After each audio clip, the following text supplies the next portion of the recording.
تو دیکھیے کسی بھی امر سے متعلق نماز ہم پڑھتے ہیں اس پر کیا ثواب ملنا ہے، روزہ ہم رکھتے ہیں اس پر کیا ثواب ملنا ہے، زکوٰۃ ہم دیتے ہیں اس پر کیا ثواب ملنا ہے، یہ فضیلت ہوتی ہے۔ تو فضیلت الگ چیز ہے اور مشروعیت الگ چیز ہے۔ اگر کسی معاملے سے متعلق، کسی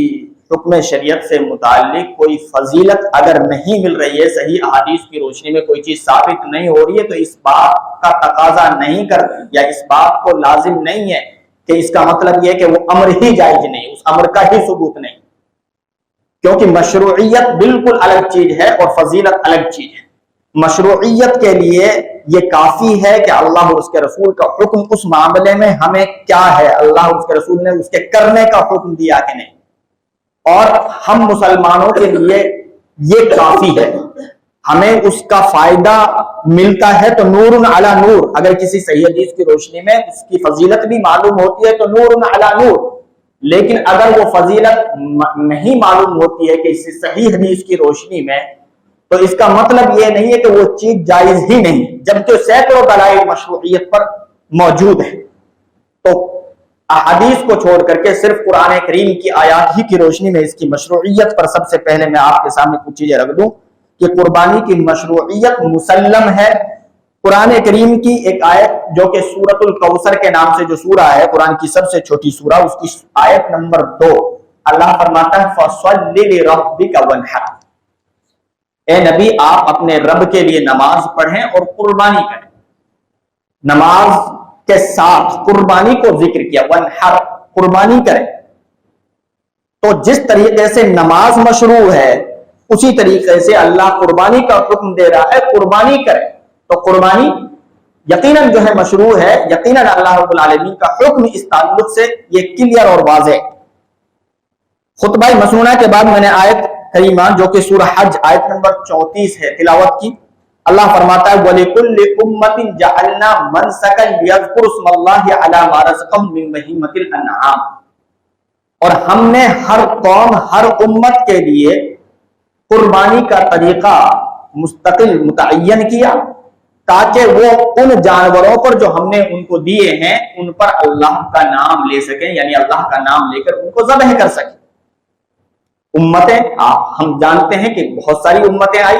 موسیٰ علیہ السلام کی ایک امت، صالح علیہ السلام کی ایک امت، یونس علیہ السلام کی امت، یعنی امت محمدیہ سے پہلے ہر نبی کو اللہ نے جو قومیں عطا کی وہ ان کی امتیں کہلائی۔ مختلف قومیں اس تاریخ انسانیت میں آئی ہیں۔ اللہ فرما رہا ہے کہ ہر امت کے لیے ہم نے قربانی کو مشروع کیا ہے، ہر امت کے اندر گویا قربانی کا طریقہ رہا ہے، امت محمدیہ کے اندر بھی کیوں نہیں؟ ہر امت کا اللہ نے ذکر کیا ہے کہ ہر امت کے اندر ہم نے قربانی کا طریقہ کسی نہ کسی شکل میں رکھا ہے، کوئی نہ کوئی اس کا طریقہ رہا ہے۔ تو یقیناً جو ہے امت محمدیہ بھی ایک امت ہے، اس کے اندر بھی یقیناً جو ہے یہ عمل مشروع ہے۔ اللہ فرمایا فَاذْكُرُوا اسْمَ اللَّهِ، تاکہ لوگ اللہ کا ان جانوروں پر نام لیں جو اللہ نے جانور ان کو عطا کیے ہیں۔ سورہ حج کی آیت نمبر 36 میں اللہ فرماتا ہے وَالْبُدْنَ جَعَلْنَاهَا لَكُم مِّن شَعَائِرِ اللَّهِ لَكُمْ فِيهَا خَيْرٌ فَاذْكُرُوا اسْمَ اللَّهِ عَلَيْهَا صَوَافَ، اور اونٹ کہ جن کو اللہ نے فرمایا جعلناها، جن کو ہم نے اللہ کا شعیرہ، اللہ کی نشانی بنایا ہے،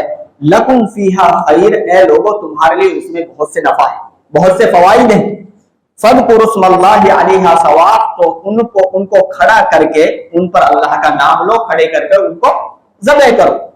تو یہاں پر بھی اللہ رب العالمین نے واضح طور پر قربانی کا ذکر کیا ہے کہ قربانی کے طور پر اونٹوں پر اللہ کا نام لے کر کے انہیں ذبح کرو۔ ابراہیم علیہ السلام نے اپنے بیٹے اسماعیل علیہ السلام کی اللہ کے حکم پر جو قربانی پیش کی، چونکہ اللہ رب العالمین کو آپ کا اکلوتا بیٹا چھیننا مقصود نہیں تھا، آخر میں جب وہ اس قربانی میں پورے طور پر کھڑے اترے تو اللہ نے ان کی جگہ ایک عظیم دمبا جو ہے ان کے لیے عطا کیا اور فرمایا وَفَدَيْنَاهُ بِذِبْحٍ عَظِيمٍ وَتَرَكْنَا عَلَيْهِ فِي الْآخِرِينَ، سورۃ الصافات کی یہ آیت ہے، آیت نمبر 107 ہے۔ اللہ فرماتا ہے کہ ہم نے انہیں اس اسماعیل علیہ السلام کی جگہ پر ایک عظیم دمبا عطا کیا اور ان کی اس قربانی کو، ان کے اس جذبہ فدائیت کو ہم نے پچھلی قوموں پر بھی رکھ چھوڑا، یعنی گویا قیامت تک کے لیے اسے زندہ و تابندہ کر دیا۔ بالکل ایک دم واضح یہ چند آیات صرف میں نے پیش کی ہیں جن سے قربانی کی مشروعیت، قربانی کا اس امت کے لیے اسے کرنا واضح ہوتا ہے۔ اور صرف جو ہے ایسا نہیں ہے کہ یہ کوئی مستحب عمل ہے کہ جو چاہے کرے جو چاہے نہ کرے، یقیناً پھر اس صورت میں بھی اس کے بدل کی طرف اگر مشروعیت صرف مستحب استحبابی عمل ہوتا ہے، کوئی بس ایک جو ہے بہتری کی بات ہوتی، تو پھر اس کے الٹرنیٹ آپ اختیار کر سکتے تھے۔ لیکن اللہ کے رسول صلی اللہ علیہ وسلم کی احادیث دیکھیے، یہ تو قرآن کریم کی آیات بھی حکم پر دلیل ہے، اور جب حکم قرآن و سنت کے اندر آیا ہو تو حکم سے سب سے اول طور پر فرضیت ثابت ہوتی ہے، الا یہ کہ اس کی استحباب کی طرف کوئی دلیل موجود ہو کہ یہ عمل مسنون ہے، یہ عمل صرف جو ہے سنت ہے، اور یہ کہ یہ مستحب ہے۔ لیکن کوئی ایسی دلیل موجود نہیں ہے، بلکہ ہمیشہ امت کا تواتر کے ساتھ عمل، اصحاب رسول صلی اللہ علیہ وسلم کا تواتر کے ساتھ عمل اس عمل کی فرضیت پر دلیل کرتا ہے۔ البتہ فرض ہر شخص پر نہیں ہے، فرض صرف ان لوگوں پر ہے جو استطاعت رکھتے ہیں، حتیٰ کہ اس چیز کو ہم واضح طور پر اللہ کے رسول صلی اللہ علیہ وسلم کی احادیث کی روشنی میں سمجھ سکتے ہیں۔ ابن ماجہ کی صحیح درجے کی روایت ہے، اللہ کے رسول صلی اللہ علیہ وسلم ارشاد فرماتے ہیں، من کان لہ ساعۃ ولم یضحی فلا یقربن مصلانا، جس کے پاس گنجائش ہو، جو استطاعت رکھتا ہو کہ وہ قربانی کر سکتا ہے، تو پھر بھی اگر وہ قربانی نہیں کرتا ہے تو ایسا شخص ہماری عیدگاہ نہ آئے۔ اللہ کے رسول صلی اللہ علیہ وسلم کا یہ ناراضگی، یہ تنبیہ اور یہ اس قدر جو ہے اظہار کرنا، یہ یقیناً جو ہے کسی فرضیت کے چھوڑنے پر ہی ہو سکتا ہے، استحبابی عمل پر یہ طریقہ آپ صلی اللہ علیہ وسلم کا نہیں ہو سکتا کہ ایسا شخص ہماری جو ہے عیدگاہ میں نہ آئے۔ اسی طریقے سے اللہ کے رسول صلی اللہ علیہ وسلم کی ایک حدیث کے الفاظ ہیں جو کہ ترمذی کی روایت ہے، علامہ البانی رحمۃ اللہ علیہ نے حسن اسے قرار دیا ہے، فرمایا ایھا الناس، اے لوگوں، ان علی کل اہل بیت اضحیہ،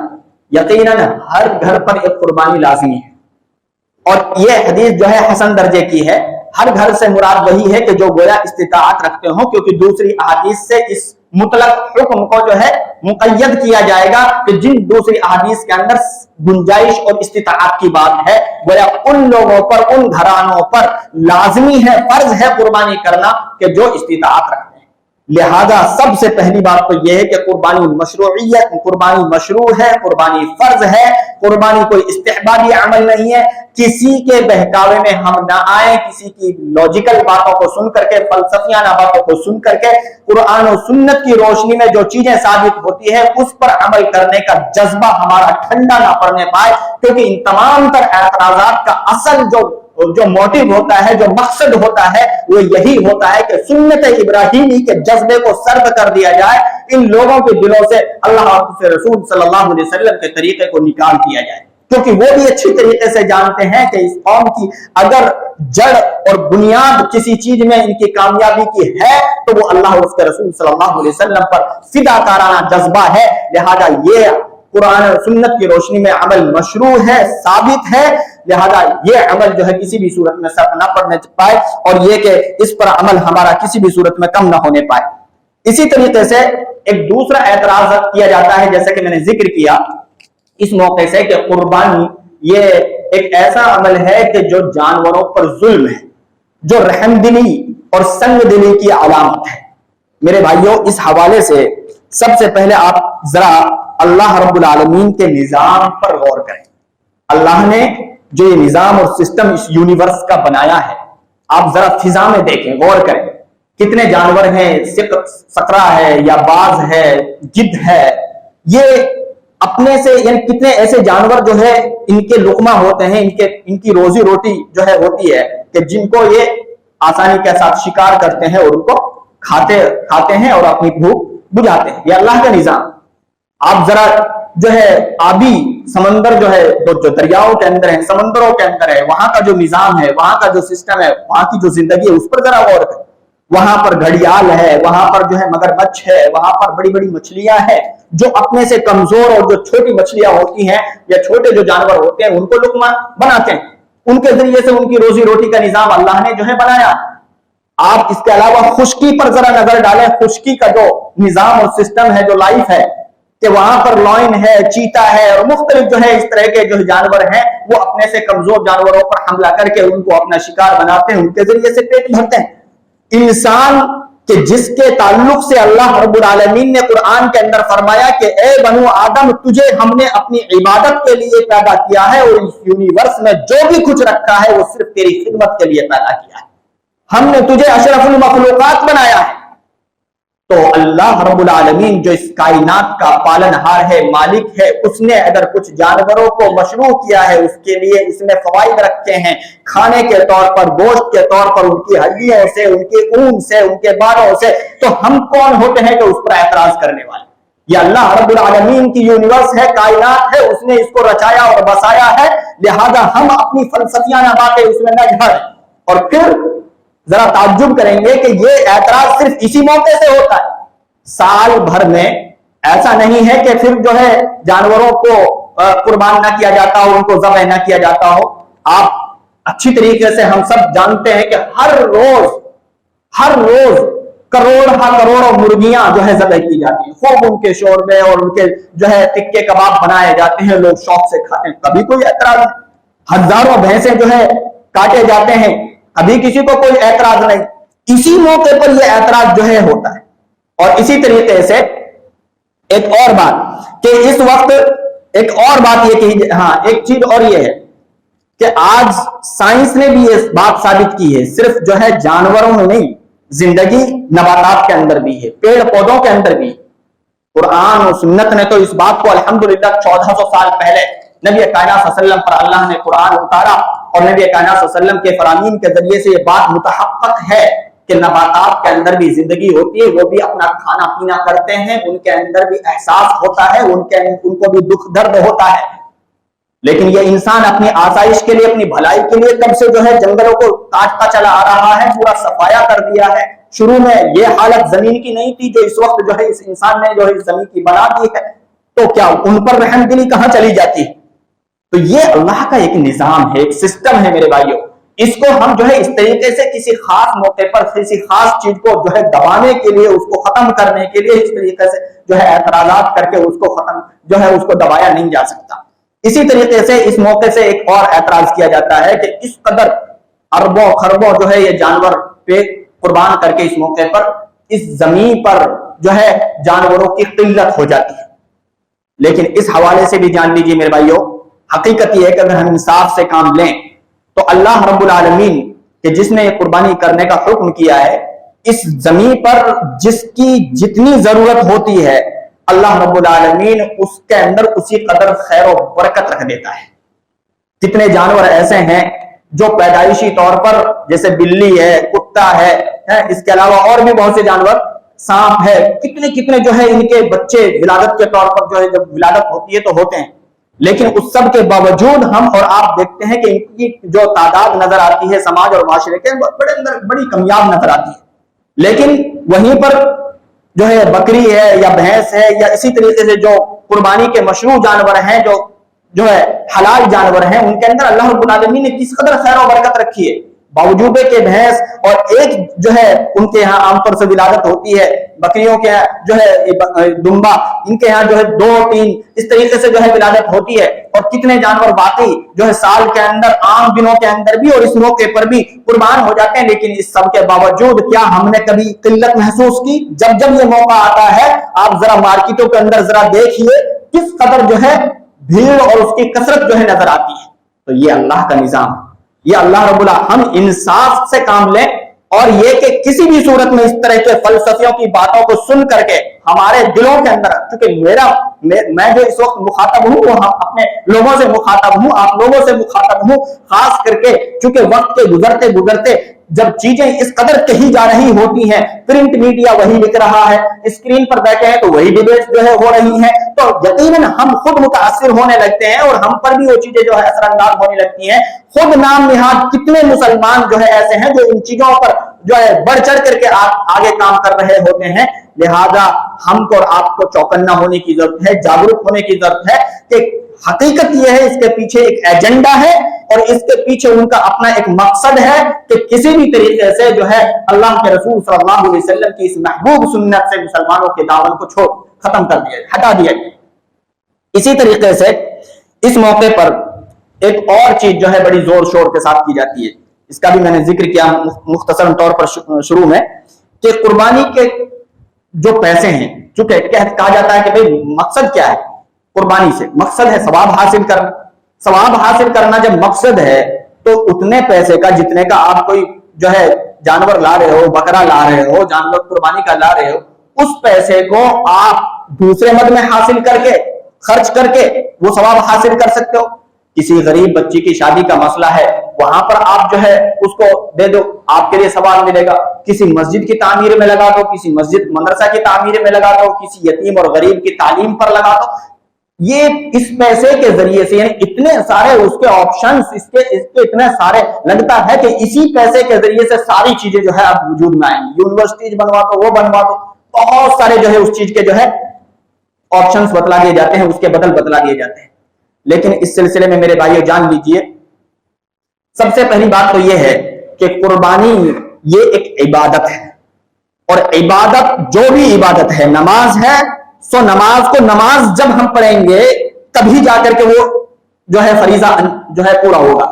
روزہ ہے، روزہ جب رکھیں گے تبھی جا کر کے وہ فریضہ ادا ہوگا۔ زکوٰۃ کا معاملہ ہے، زکوٰۃ جو ہم پہ بنتی ہے تو زکوٰۃ جب ادا کریں گے تبھی وہ فریضہ انجام جو ہے مکمل ہوگا، ادا ہوگا۔ اسی طریقے سے قربانی ایک عبادت ہے، اس کا کوئی الٹرنیٹ نہیں ہو سکتا، اس کا کوئی بدل نہیں ہو سکتا۔ ہم یہ نہیں کہہ سکتے کہ مقصد ہے ثواب حاصل کرنا تو اتنا پیسہ کسی دوسرے مد میں جو ہے خرچ کر کے آپ ثواب حاصل کر لیجئے اور آپ کو جو ہے ثواب مل جائے گا، ثواب ہی تو حاصل کرنا ہے۔ تو ہم یہ کہہ کر کے جو ہے اس سے بری ذمہ نہیں ہو سکتے۔ نبی کائنات صلی اللہ علیہ وسلم نے فرمایا کہ ہر گھر پر جو استطاعت رکھتا ہے اس پر قربانی ہے، ہر وہ شخص جو قربانی کی طاقت رکھتا ہے قربانی نہیں کرتا ہے تو وہ ہماری عیدگاہ نہ آئے۔ یہ اس بات کو واضح کرتے ہیں یہ احکامات رسول صلی اللہ علیہ وسلم کہ گویا قربانی جن پر بنتی ہے ان کو قربانی ہی کرنا ضروری ہے، اس کا کوئی دوسرا بدل نہیں ہو سکتا، اس کا کوئی دوسرا عوض جو ہے نہیں ہو سکتا۔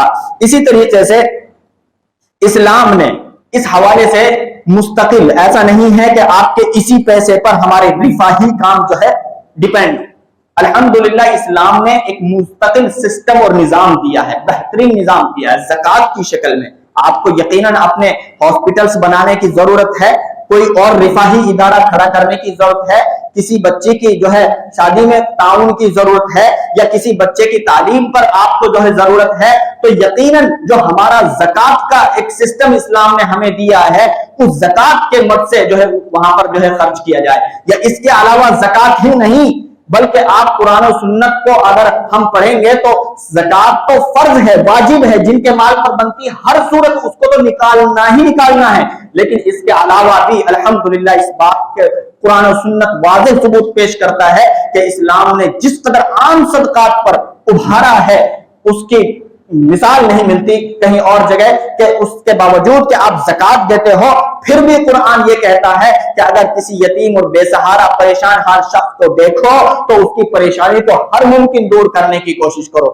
یہ نہیں کہ آپ نے زکوٰۃ دیتی ہے تو آپ جو ہے بری ذمہ ہو، بلکہ وقت بوقت ہمیں عام صدقات جو ہے کرنے چاہیے۔ اس کا حکم قرآن و سنت میں مستقل موجود ہے، صدقات کے فوائد جو ہے موجود ہیں، اس پر مستقل ابھارا گیا ہے۔ تو ہمارے یہاں الحمدللہ اس کا سسٹم اور اس کا نظام موجود ہے۔ قربانی کے پیسے پر وہ تمام رفاہی کام جو ہے موقوف نہیں ہے یا اس پر ڈیپینڈ نہیں ہے۔ تو ان تمام اعتراضات کا کے پیچھے دراصل مقصد یہی ہے، ان تمام اعتراضات میں کوئی ایسی جمع نہیں ہے جس کے بنیاد پر ہم ایک مشروع کام سے پیچھے ہٹیں، بلکہ حقیقت یہی ہے کہ اس کے پیچھے غلط رویہ، غلط نظریہ ہے اور غلط ارادے ہیں۔ لہذا ہم کو جاگروک ہونے کی ضرورت ہے اور ہمیں بیدار ہونے کی ضرورت ہے، اور ہمیں اسی حوصلے اور جذبے کے ساتھ جس طریقے سے یہ امت نبی کائنات صلی اللہ علیہ وسلم سے لے کر کے آج تک کرتی آئی ہے، اسی جذبے اور حوصلے کے ساتھ، اسی شوق کے ساتھ جو ہے اس قربانی کے عمل کو، اس سنت ابراہیمی کو